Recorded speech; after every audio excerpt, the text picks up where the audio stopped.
Welcome back to Inside the Mind.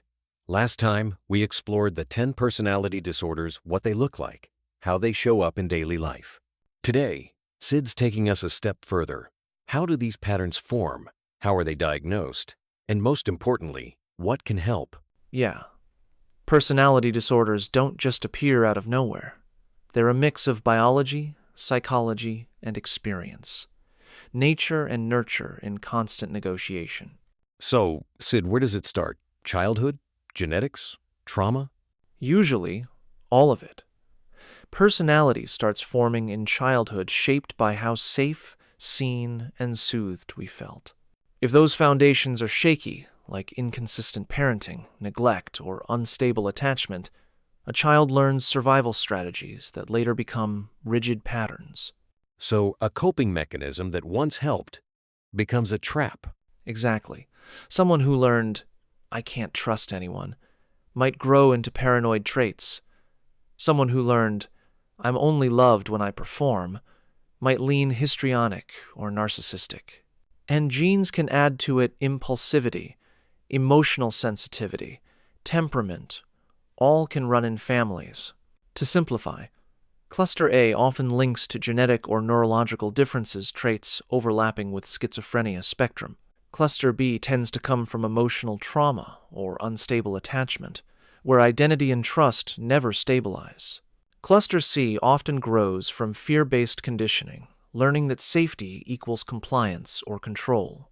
That actually makes them feel more human, less like categories, more like survival blueprints. That's the right lens. How do clinicians diagnose something like this? It seems so gray. It is. Diagnosis comes through long-term patterns, not moments. Professionals look for pervasive, inflexible, stable traits showing up across situations and over time.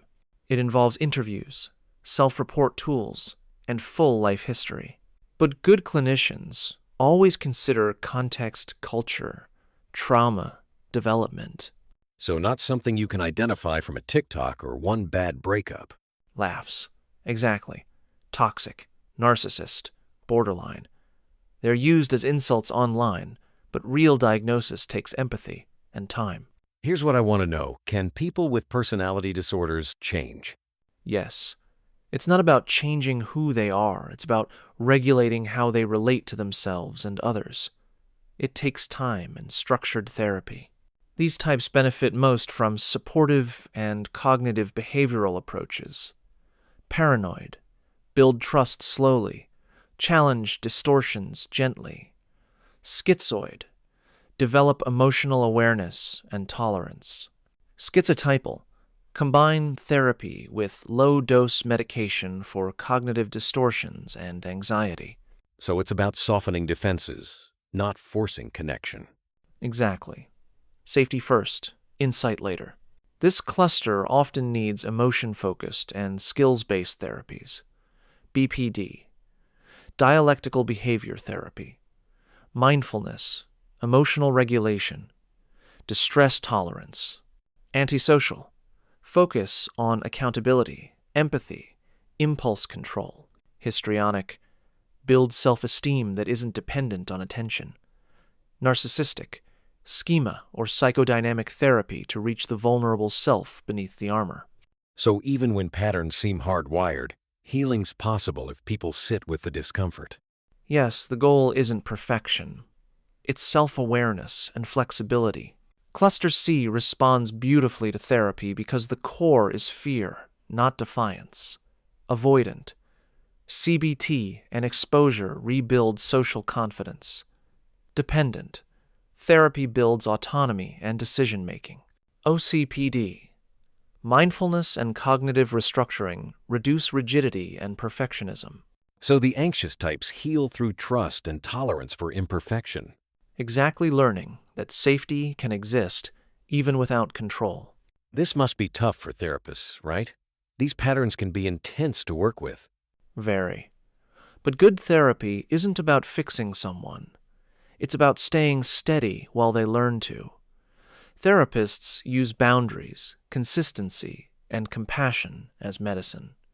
When trust builds, change follows. Almost like reparenting the nervous system.